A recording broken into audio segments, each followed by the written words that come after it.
November 24th, 1971, Portland International Airport. The passengers of Northwest Orient Airlines Flight 305 were beginning to board. It was an ordinary day with one very extraordinary passenger. He gave his name as Don Cooper, sat down in seat AD&C, and took a deep breath. As the plane flew up into the skies, he made his way to the back of the aircraft and slipped a note into the hand of a flight attendant. It would be the last thing she ever expected to read. In his own neat and orderly handwriting, Cooper explained that he had a bomb in his briefcase and won $1, $200,000, and $20 bills and 4 parachutes. When the plane was 10,000 feet above the ground, he would then allow the passengers to leave the plane in groups of 5 every 20 minutes. Once airborne, the crew would follow his instructions. Cooper was calm, cool, and collected. There would be no funny business.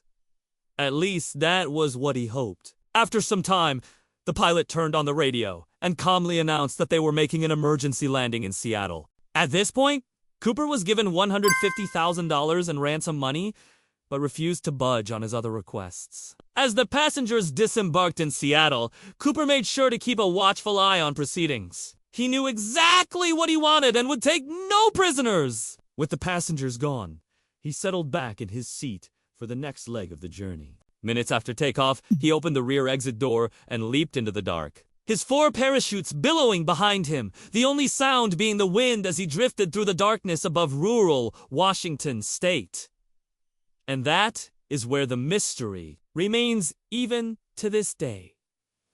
Did Cooper live or die? Was he caught or did he get away? The FBI launched one of their biggest investigations ever.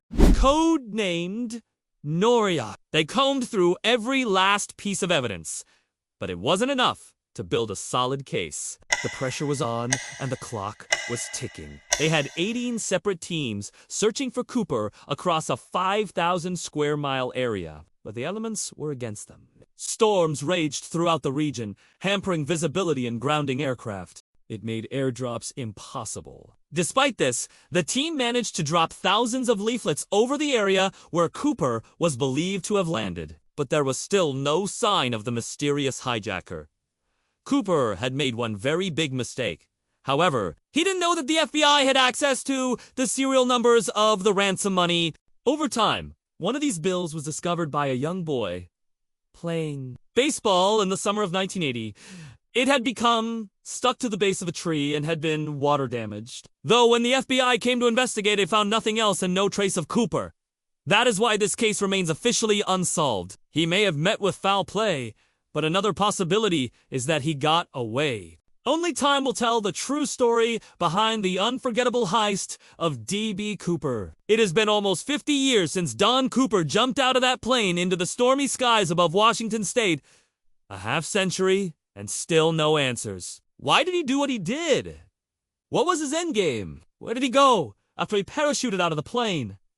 Did he make it to the ground safely? Was this really just an elaborate game of cat and mouse between Cooper and the FBI? Or was there something more at play here? What we do know is that this case has inspired countless books, TV shows, and movies. We can't help but wonder if the real-life D.B. Cooper will ever be caught. But one thing is for certain. His daring escape from authorities on November 24th, 1971 changed America forever. It's a case that will continue to captivate people for decades to come. One thing is for certain.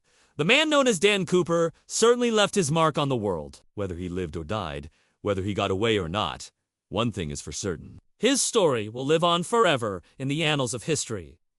Now we want to hear from you.